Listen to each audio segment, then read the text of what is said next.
लोगों के लिए कटोरा लेकर जाएंगे दिल्ली काबीना वजीर। सतीश शर्मा का बयान, कहा नए साल पर लोगों को तोहफा देने की कोशिश। रियासती दर्जे की बहाली के लिए कोशिशें जारी। कटरा में तमाम स्टेक होल्डर से की जाएगी बात। और रियासत की बहाली में क्यों हो रही है ताखीर? जम्मू कश्मीर कांग्रेस के सदर तारिक हमीद कर्रा का बयान, कहा रियासत की बहाली का वजीर आजम और वजीर दाखिला का वादा नहीं होना चाहिए, सिर्फ एक जुमला।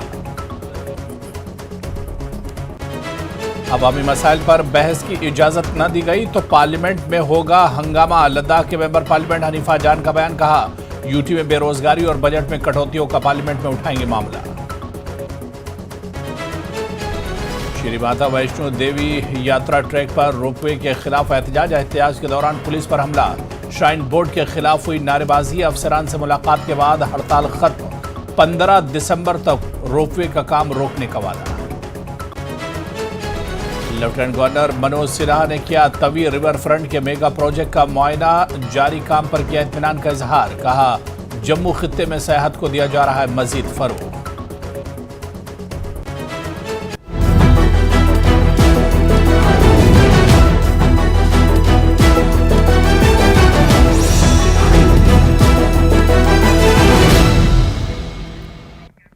आदाब, इस्तकबाल है, आप देख रहे हैं कश्मीर न्यूज। मैं हूं आपके साथ अबू हुरैरा। श्री माता वैष्णो देवी यात्रा ट्रैक पर रोपवे के खिलाफ एहतजाज करने वालों और इंतजामिया के अफसरान की मुलाकात होगी। मुलाकात की यकीन दहानी के बाद हड़ताल खत्म कर दी गई है।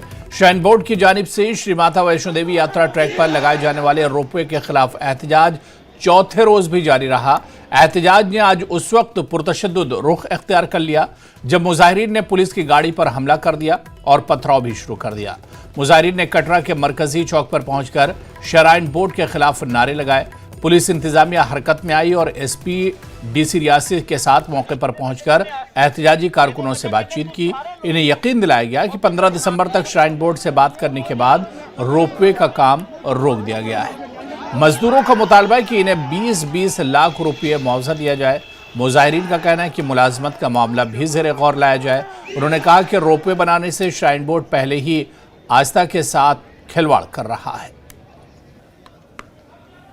यहाँ पे पिछले 3 दिन से ये लोग प्रोटेस्ट कर रहे हैं, ठीक है, तो उसको हम हैंडल कर रहे थे। अभी उन्होंने कुछ इनके साथ कुछ लोग होंगे जिन्होंने कुछ पथराव हमारे पुलिस कर्मी पे किया। So we are now trying to handle this situation. और अफसर और talking to them, they realized hopefully that something will come up. मेरा नाम सोनू ठाकुर है। हम यहाँ जो स्ट्राइक कर रहे हैं ना, ये हम अपने लिए नहीं कर रहे स्ट्राइक। मैं आपके माध्यम से उन लोगों को बताना चाहता हूँ, जो उनके हिंदुस्तान के सारे यात्रियों को ये मैं बताना चाहता हूँ, जो वैष्णो देवी में आते हैं उनकी यात्रा यहाँ खंडित की जा रही है। हम इसके विरोध में हैं। आप अपनी रोजी रोटी के विरोध में नहीं है। हम ये रोटी वैष्णो देवी में नहीं खाएंगे, कटरा में खाएंगे और कहीं जाके खा सकते हैं। लेकिन जो माता रानी की यात्रा यहाँ 2000 किलोमीटर दूर से आती है, उस यात्रा को खंडित किया जा रहा है, जिसमें बाणगंगा चरण पाठ का आतकवारी को बाईपास करके ये नया ट्रैक से यात्रियों के लेके जा रहे हैं। इसका विरोध कर रहे हैं। डीसी साहब ने जी हमें कहा है, अगर आप स्ट्राइक अपनी वापस लेते हो, जब तक आपकी बात नहीं रखी जाएगी तब तक जो श्राइन बोर्ड का ये गंडोले का काम है इसको बंद किया जाएगा। वो रोपवे का विरोध करने का सबसे बड़ा कारण ये है कि श्राइन बोर्ड इसको पिकनिक स्पॉट बनाना चाहता है। वैष्णो देवी यात्रा को, जो हमारी कुल देवी की यात्रा है, इसे पिकनिक स्पॉट बनाना चाहता है कि जहाँ यात्री आए पिकनिक है।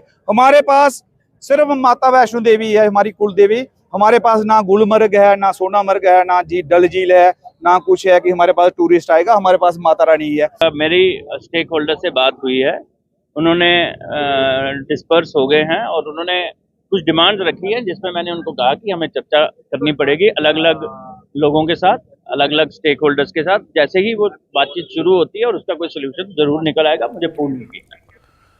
अनंतनाग पुलिस ने मंशियात के स्मगलरों के खिलाफ कार्रवाई को तेज करते हुए एनडीपीएस एक्ट के तहत 1.6 करोड़ रुपये मालियत की जायदादें जब्त की हैं। पुलिस स्टेशन ऐश मकाम ने हापतनार के रिहायशी मुश्ताक अहमद आहंगर की जायदादों को जब्त किया, जिनमें एक डबल स्टोरी इमारत और एक दुकान शामिल है, जिनकी मजमूई मालियत तकरीबन 1.3 करोड़ रुपये है। मुश्ताक अहमद आहंगर मंशियात से मुतालिक जराइम में मुलविस है और ये इकदाम इसकी गैरकानूनी सरगर्मियों को ख़त्म करने के लिए किया गया है। पुलिस स्टेशन अनंतनाग ने सजूरा में बशीर अहमद मीर की एक डबल स्टोरी इमारत और 6 दुकानों को भी जब्त किया, जिनकी मालियत तकरीबन 30 लाख रुपये बताई गई है। बशीर अहमद मीर एक आदी मुजरिम है जो कई मंशियात के केसेस में मुलविस रहा है। पुलिस का कहना है कि ये कार्रवाई इलाके में गैरकानूनी सरगर्मियों के खात्मे की जानिब एक अहम कदम है।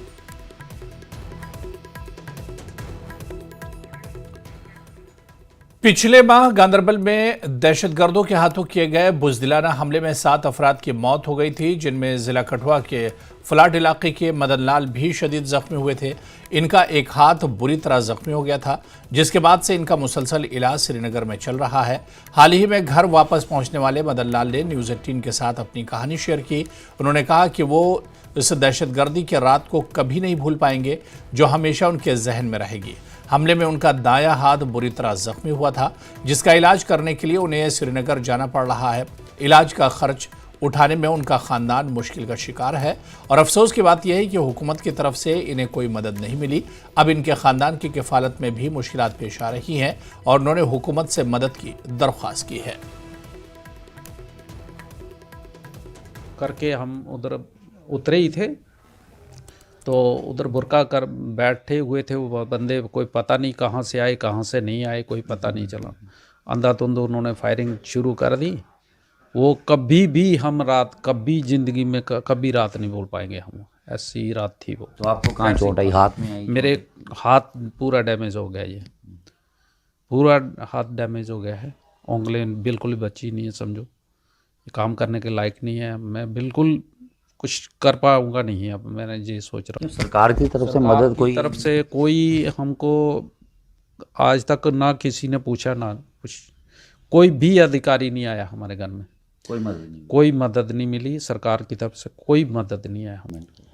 गवर्नमेंट ने बोला था कि हम करेंगे कुछ, सरकार तो कुछ भी नहीं किया। हम हाथ और डैमेज हो गया, तो लड़के को ही कुछ नौकरी वगैरह मिलनी चाहिए, कुछ भी नहीं हुआ हमारे साथ। तो कितनी परेशानी आ रही है? हाँ, बहुत ज़्यादा परेशानी है। हम कैसे गुजारा करेंगे? गवर्नमेंट ने कुछ नहीं किया, गवर्नमेंट ने करना चाहिए। हमारा कुछ भी नहीं किया, तो बेटे को ही नौकरी मिलनी चाहिए, तो फिर कैसे गुजारा करेंगे? दिल्ली की पटियाला हाउस कोर्ट में दहशतगर्दी फंडिंग मामले में मुलजिम और बारामूला के रुकन पार्लिमान इंजीनियर रशीद की जानिब से पार्लियामेंट सेशन में शिरकत के लिए अबूरी जमानत की दरख्वास्त दायर की गई। कोर्ट के जज ने इस दरख्वास्त पर NIA को नोटिस जारी करते हुए जवाब तलब किया है। रशीद की दरख्वास्त पर समाअत 27 नवंबर को मुकर्रर की गई है। रशीद के वकील ने अदालत को बताया कि पार्लियामेंट का सेशन जारी है और अवामी नुमाइंदा होने की हैसियत से इन्हें इजलास में शिरकत की इजाज़त मिलनी चाहिए। रशीद ने कहा कि उन्हें अवाम ने मुंतखब किया है और पिछले सेशन में शिरकत न कर सकने का अफसोस है। उन्होंने अदालत से अबूरी जमानत का मुतालबा किया है जब तक उनकी मुस्तकिल जमानत की दरख्वास्त ज़ेर समाअत है। बारामूला से सांसद इंजीनियर रशीद की नियमित जमानत का मामला फिलहाल लटकता हुआ दिखाई दे रहा है, तो उनकी जो अंतरिम जमानत की याचिका है आज वो special NIA court Patiala house में डिस्ट्रिक्ट जज के सामने दाखिल कर दी गई है। इस याचिका पर मंगलवार को सुनवाई होगी, लेकिन मैं आपको बता दूं इसमें जो सबसे बड़ा पहलू यह था कि क्या special NIA court MP MLA court की जगह सुनवाई कर सकती है। ये एक बात साफ तौर पर क्लियर होनी थी। तो आज इस मामले को लेकर NIA की तरफ से वकीलों ने अपनी दलीलें रखी, तो साथ ही साथ जो इंजीनियर रशीद हैं उनके वकीलों की तरफ से भी दलीलें रखी गई। दोनों तरफ से ये कहा गया कि दिल्ली का जो royal revenue MP MLA court है उसको NIA पावर हासिल नहीं है और NIA एक्ट में ऐसा कोई प्रावधान नहीं है कि उसको सुनने के लिए वहां पर ट्रांसफर किया जाए। ऐसे हालात में दोनों ही वकीलों की तरफ से दलीलें रखी गई कि केस को ट्रांसफर ना किया जाए। दूसरी तरफ साथ ही साथ उनकी नियमित जमानत का जो मामला है वो फिलहाल लटकता हुआ दिखाई दे रहा है, क्योंकि आज उनकी अंतरिम जमानत याचिका जो है दाखिल कर दी गई। इस सुनवाई के बीच में खुद इंजीनियर अब्दुल रशीद वो वीडियो कॉन्फ्रेंसिंग के जरिए से शामिल थे और उन्होंने खुद भी अपनी तरफ से बातें जज के सामने रखी। कुल मिलाकर अगर इस मामले को देखें तो मंगलवार के दिन न सिर्फ अंतरिम जो जमानत है उसको लेकर के सुनवाई होने वाली है, बल्कि साथ ही साथ केस ट्रांसफर्स को लेकर भी वाज़ेह तौर पर यह साफ कर दिया जाएगा, यानी कि फैसला आ जाएगा कि आखिर इस पूरे मामले में क्या NIA स्पेशल कोर्ट जो है, जो पटियाला हाउस है, खुद डिस्ट्रिक्ट जज जो है वो इस मामले की सुनवाई करेंगे या फिर केस ट्रांसफर कर दिया जाएगा। इस पर फैसला आ जाएगा। हालांकि दलीलों में अगर देखें तो NIA के वकील और खुद इंजीनियर अब्दुल रशीद के वकील सभी इस बात पर सहमत हैं कि केस को ट्रांसफर नहीं किया जाना चाहिए। साथ ही साथ अंतिम जमानत पर भी सुनवाई होगी। खुर्रम शहजाद, न्यूज़ 18 दिल्ली। ब्यूरोक्रेसी पर अवामी हुकूमत के फैसलों को नाकाम बनाने का संगीन इल्जाम आयद करते हुए मेंबर असेंबली मीर सैफुल्ला ने न्यूज़ 18 के साथ बातचीत की। इनका कहना है कि ये ब्यूरोक्रेट अवामी हुकूमत के इक़दामात में रुकावट डाल रहे हैं और बिजली फीस में इजाफा भी इसी साजिश का हिस्सा है। मीर सैफुल्ला ने कहा कि ब्यूरोक्रेसी अवामी हुकूमत को बदनाम करने की कोशिश कर रही है और अवाम को दरपेश मसाइल के हल में रुकावट पैदा कर रही है। उन्होंने इस मसले को संजीदगी से लेने और ब्यूरोक्रेट्स के खिलाफ कार्रवाई का मुतालबा किया। तो मुझे लगता है जो बिजली फीस का बढ़ाया जा रहा है, ये ब्यूरोक्रेसी की कोई उनका रिश्ता नहीं है। जो बिजली के हवाले से जो उनका चीफ इंजीनियर है, एमडी है या कमिश्नर लेवल के जो अफसर हैं, उनकी कोई कारस्तानी है, वो हुकूमत को कमज़ोर करना चाहते हैं मेरे हिसाब से, या हुकूमत की जो पॉलिसियों हैं उनके खिलाफ काम कर रहे हैं और बिला वजह बिजली का फीस बढ़ा रहे हैं। जो उसने असम्बली में भी कहा है कि मैंने जो वादे किए हैं उन वादों को मैं पूरा करूंगा, लेकिन आज जो मुझे लगता है जो बिजली फीस का बढ़ाया जा रहा है, ये ब्यूरोक्रेसी की कोई उनका रिश्ता नहीं है। आप इस मामले पर जो है जम्मू कश्मीर यूटी के वज़ीर आला उमर अब्दुल्ला से आने वाले वक्त में मिलेंगे ताकि ये बात उनके सामने रखेंगे कि आपको कमजोर करने की कोशिश की जा रही है ब्यूरोक्रेसी। मैं उनसे मिलूंगा क्योंकि मैं अभी कॉन्स्टिट्यूंसी में हूँ, कुपवारा में हूँ। मैं उनसे मिलूंगा, मैं जाऊंगा जम्मू, मैं उनसे मिलूंगा, मैं उनसे बात करूंगा, लोगों की बात बताऊंगा, लोगों के तकालीफ जो है उनके बारे में उनसे बताऊंगा। जो सार्फिन हैं जो इस वक्त पे नहीं कर पाएंगे, जिनकी आमदनी जीरो के बराबर है, वो इतना फीस कहाँ बढ़ पाए। एमएलए कुपवाड़ा मीर फैयाज ने आज वर्करों के हमरा बिजली फीस में इजाफे के खिलाफ कुपवाड़ा में एहतजाज किया। उन्होंने सरकार पर इल्जाम लगाया कि वो बिजली फीस में कमी के वादे पर नाकाम हो चुकी है। मीर फैयाज ने कहा कि अगर अफसरान खुद ही बिजली फीस में इजाफा कर रहे हैं तो इनके खिलाफ सख्त कार्रवाई की जानी चाहिए। एहतजाज में मुजाहिरीन ने भी इस फैसले को आवाम के खिलाफ साजिश करार दिया और फौरी तौर पर फीस में कमी का मुतालबा किया। तब फिर इन अफसर के खिलाफ सख्त से सख्त कार्रवाई की जाए जिन्होंने किसी के ऑर्डर के बगैर ये खुद अपने साइन से किया है, उनके खिलाफ कार्रवाई होनी चाहिए। या सरकार इस पे वाजिया करे कि ये उनके ऑर्डर से हुआ है। एक हफ्ते के अंदर अंदर इस पे वापस ये नहीं लिया जिस तरह पहले यहाँ पे था, तो हम एक बड़ा एहतजाज शुरू करेंगे। पूरे डिस्ट्रिक्ट के लोगों को हम जमा करेंगे, हम इस पे एहतजाज शुरू। श्रीनगर में जेके रेडियो टैक्सी ड्राइवर्स एसोसिएशन और कमर्शियल कैब ड्राइवर्स ने कश्मीर प्रेस क्लब में एक प्रेस कॉन्फ्रेंस का इनेकाद किया। उन्होंने अपने मसाइल को उजागर किया। ड्राइवर्स का कहना है कि ट्रांसपोर्ट कवानीन की खिलाफ वर्जी करते हुए निजी गाड़ियों को सयाहती मकासद के लिए इस्तेमाल करने की इजाज़त दी जा रही है, जिससे कमर्शियल ड्राइवर्स का रोज़गार मुतासिर हो रहा है। इनका मज़ीद कहना है कि उन्होंने कमर्शियल गाड़ियों के लिए लाइसेंस हासिल किया है और ज़्यादा टैक्स अदा कर रहे हैं, लेकिन सड़कों पर निजी गाड़ियों की मौजूदगी इनके कारोबार को नुकसान पहुँचा रही है।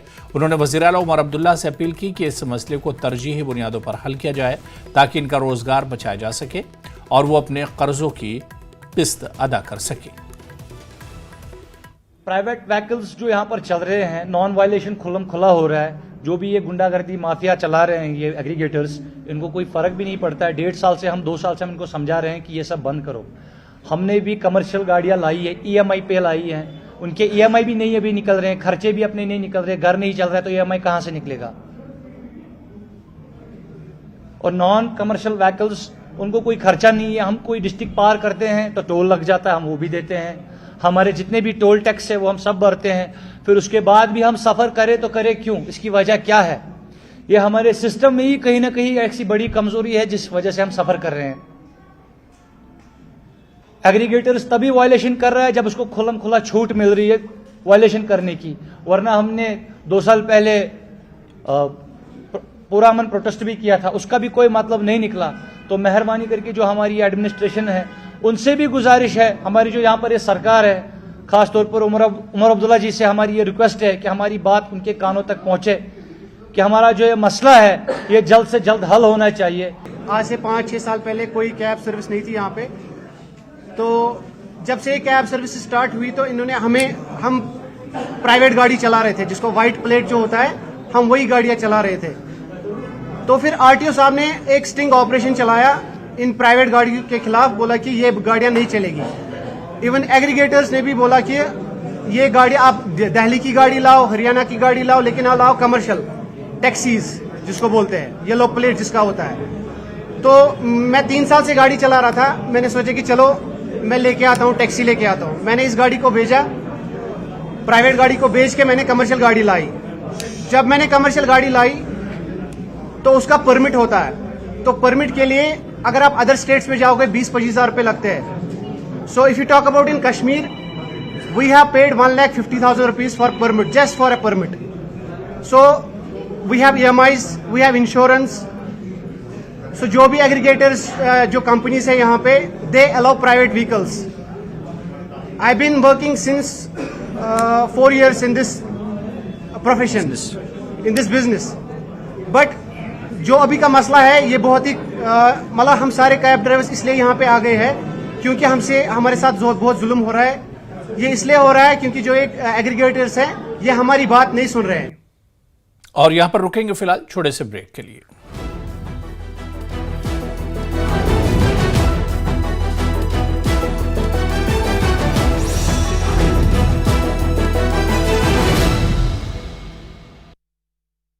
आपके डेली हरियाणा सरकार ने खरीदा नया हेलीकॉप्टर। चंडीगढ़ में की गई नए हेलीकॉप्टर की पूजा। सीएम सैनी के हेलीकॉप्टर की पूजा। प्रदेश के एविएशन मिनिस्टर विपुल गोयल और मंत्री राजेश नागर भी रहे मौजूद। वॉरिस ग्रुप के ठिकानों पर ईडी का छापा। दिल्ली एनसीआर में कई जगहों पर छापेमारी। कंपनी के निदेशकों पर करीब 500 करोड़ के खर्च दिवाने का है आरोप। सहयोगी कंपनियों पर भी आई आफत।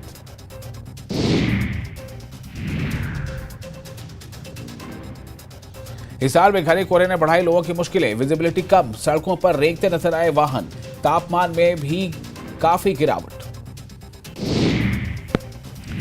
हरियाणा में जमीनों के कलेक्टर रेट बढ़े। सरकार ने सभी जिला उपायुक्तों को दिए 15% से लेकर 30% तक बढ़ोतरी के आदेश। 1 दिसंबर से लागू होंगे जमीनों के बढ़े हुए कलेक्टर रेट। 26 नवंबर को हरियाणा में मनाया जाएगा संविधान दिवस। आयोजन को लेकर मुख्य अतिथियों की सूची जारी। सीएम सैनी बतौर मुख्य अतिथि कुरुक्षेत्र के कार्यक्रम में होंगे शामिल। हरियाणा के ऊर्जा मंत्री अनिल विज का स्वास्थ्य खराब। आज नहीं लगेगा जनता दरबार। स्वास्थ्य ठीक नहीं होने के चलते निरस्त किया गया कार्यक्रम। डोडा के भलेसौ और कलिस्थल में सुरक्षा बलों का सघन तलाशी अभियान। OGW और सरेंडर आतंकवादियों के घरों में सर्च ऑपरेशन जारी।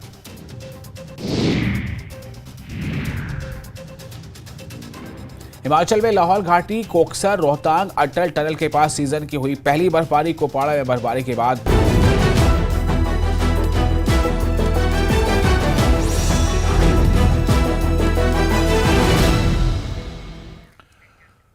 भारतीय फौज की जानिब से मेंढर में खुसूसी तकरीब का इनेकाद किया गया। इस तकरीब का मकसद मकामी फ़न व सकाफ़त को फ़रोग़ देना और आवाम में शऊर उजागर करना है। इस नुमाइश में मकामी दस्तकारी और फ़न पारे पेश किए गए, जिन्होंने मकामी फ़नकारों को अपनी सलाहियतों के इजहार का मौका फराहम किया। तकरीब के दौरान मुख्तलिफ सरकारी महकमों की जानिब से स्टॉल्स लगाए गए, जहाँ लोगों को मुख्तलिफ स्कीमों और मनसूबों के बारे में मालूमात दी गई। इन स्टॉल्स के जरिए सरकारी फलाही मनसूबों के बारे में आगाही बढ़ाने की कोशिश की गई। मकामी अफराद ने इस तकरीब में बढ़ चढ़ कर हिस्सा लिया और फौज की इस पहल को सराहा, जो न सिर्फ अवाम और फौज के दरमियान ताल्लुकात को मजबूत करने की एक कोशिश है, बल्कि इलाके में मुस्बत सरगर्मियों को फ़रोग़ देने का जरिया भी है। आज हमने यहाँ पे एक स्टॉल एग्जिबिट किया है, जिसमें हमारा कोकून आर्टिस्ट्री का जो इनिशिएटिव है, जो कुछ अरसे पहले स्टार्ट किया गया था, उसी को लेके और कोकून को मतलब सेरिकल्चर में किस तरीके से इस फील्ड में क्या नई इनोवेशन हुई है, वो यहाँ पे हम एग्जिबिट कर रहे हैं। और काफ़ी सारे लोग हैं जो इस स्टॉल को देख रहे हैं, अच्छा समझ रहे हैं। और मेरे हिसाब से जो मेंढर फेस्टिवल है, जो इंडियन आर्मी ने यहाँ पे इस साल ऑर्गेनाइज करवाया, मुझे लग रहा है बेस्ट एक इवेंट रहेगा। और किस तरीके से लोग अपने इनोवेशंस को, अपने आइडियाज़ को सबके सामने ला रहे हैं और क्या क्या हमारे मेंढर तहसील के अंदर में चल रहा है, वो सबको दिखा रहे हैं। और मेरे हिसाब से बहुत अच्छा इवेंट है और इस तरीके के और भी इवेंट ऑर्गेनाइज करवाने चाहिए, जो मैक्सिमम हमारा यूथ है, कमिंग जनरेशन है, वो इस चीज़ में इन्वॉल्व हो और अपना बेस्ट इस चीज़ में अपने आप को डिस्प्ले कर सके। पाकिस्तान के पारेचिनार में हालिया दहशतगर्दी के वाक़े ने पूरे खित्ते को झंझोड़ कर रख दिया है, जहां एक शिया काफिले पर हमले में 40 अफराद जाबहक हुए। इस वाक़े के खिलाफ आज जम्मू कश्मीर के सुंबुल बांडीपुरा में एक खामोश एहतजाज किया गया। मुजाहिरीन ने हाथों में प्ले कार्ड्स उठा रखे थे, जिन पर पाकिस्तान में अक़लियतों के तहफ़्फ़ुज़ का मुतालबा दर्ज था। एहतजाज करने वालों ने आलमी बिरादरी से अपील की कि वो पाकिस्तान में अक़लियतों के हुकूक़ की हिफाजत और अमन के क़याम के लिए फ़ौरी मुदाखलत करें। यह मुजाहरा न सिर्फ फ़िरक़ावाराना तशद्दुद के खिलाफ एहतजाज था, बल्कि आलमी सतह पर यकजहती का मजहर भी था, जो अमन व इंसाफ की बहाली के लिए एक अहम कदम है। पाकिस्तान में आए दिन जो शिया लोग हैं उनका कत्लेआम किया जा रहा है और हुकूमत इस हवाले से खामोश है। हम यहाँ पर एहतिजाज करने इसलिए आए हैं ताकि जो पाकिस्तानी हुकूमत है वो जाग जाए और ये जो शिया जेनोसाइड वो कर रहे हैं वो बंद करे। आपने देखा होगा कि पूरे हिंदुस्तान में इस वक्त एहतिजाज हो रहे हैं। यह शहीद कर मरिक तथ मुतलिक पाकिस्तान गवर्नमेंट ज़बरदस्त मजबत करान कि यह कर बंद, फौरी तौर कर बंद, क्या यह अफसोस कत बार बार अम पतन अम ब्रोह त गई किलिंग मुहर्रमस मज गई तो आज त गई, यह गोस गसुन बंद। उधमपुर जिले के कसर पंचायत के किसानों ने रिवायती ज़राई तरीक़ों से हटकर मछली के पालने को अपनाना शुरू किया है। इस शोबे में ज़्यादा मुनाफे की तवक्कुआत ने इन किसानों को मुतवज्जे किया है और वो इलाके के मुआफ़िक़ माहौल का भरपूर फ़ायदा उठा रहे हैं। मरकज़ी हुकूमत की हमागीर ज़राई तरक्याती स्कीम HADP ने बेरोज़गार नौजवानों को पायदार रोज़गार के मौके तलाश करने की तरगीब दी है। जम्मू कश्मीर के माही परवरी महकमे ने किसानों को ट्राउट मछली के यूनिट्स कायम करने में रहनुमाई फराहम की है। HADP स्कीम के तहत मकामी गुलशन ने कसर पंचायत के इलाके में 5.50 लाख रुपए की लागत से ट्राउट मछली के यूनिट का आगाज़ किया है, जिसमें 50% सब्सिडी फराहम की गई। ट्राउट मछली की परवरिश इलाके की ठंडी आबोहवा और वाफर पानी के वसाइल के लिए ख़ास तौर पर मुनासिब है और ये एक मुनाफा बख्श कारोबार बन चुका है। रिवायती फसलों से मछली के पालन की तरफ मुंतकली से किसान न सिर्फ अपनी आमदनी के ज़राए को मुतनव्वो बना रहे हैं।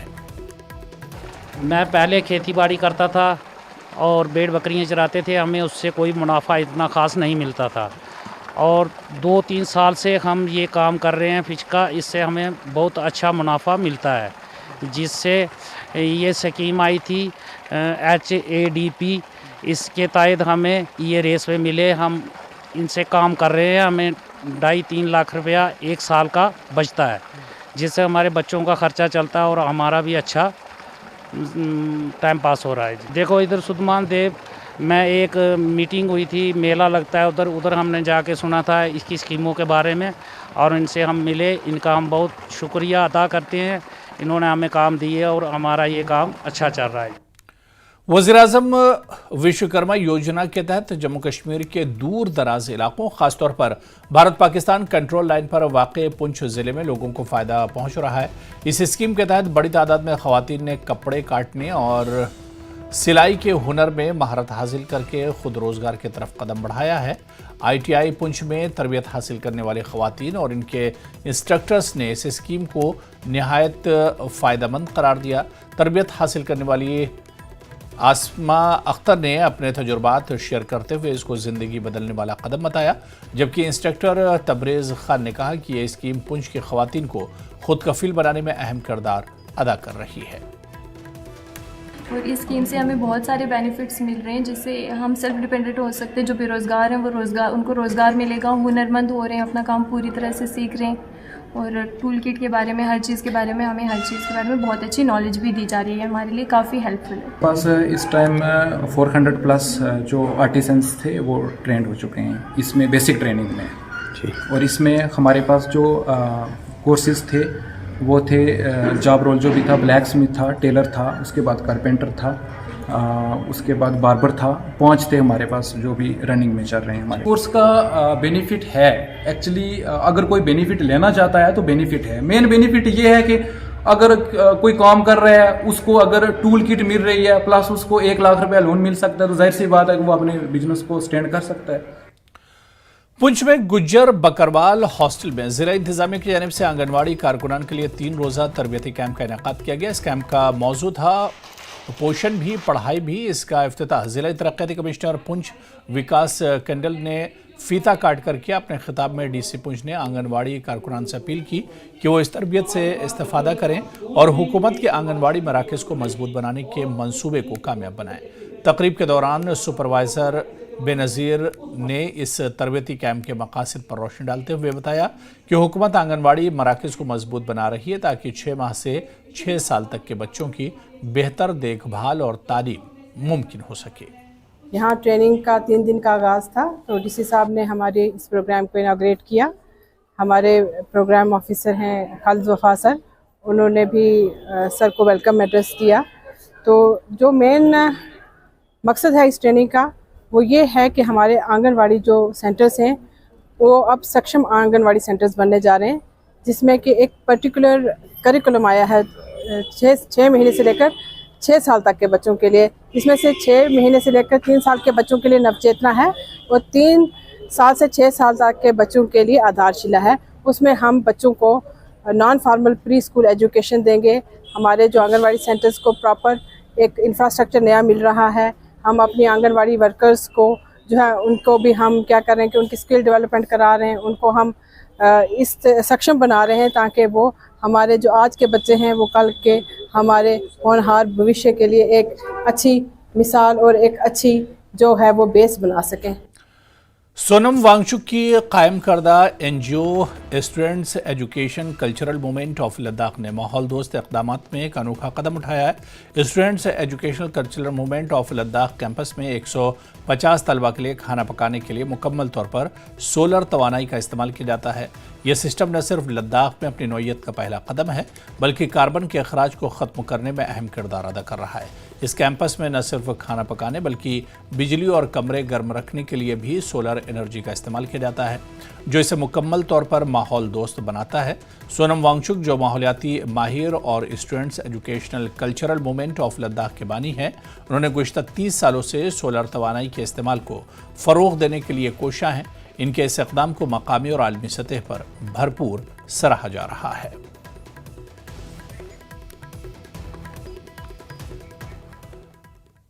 तो खबरों का सिलसिला जारी रहेगा। इस बुलेटिन में भी फिलहाल इतना ही। आदाब।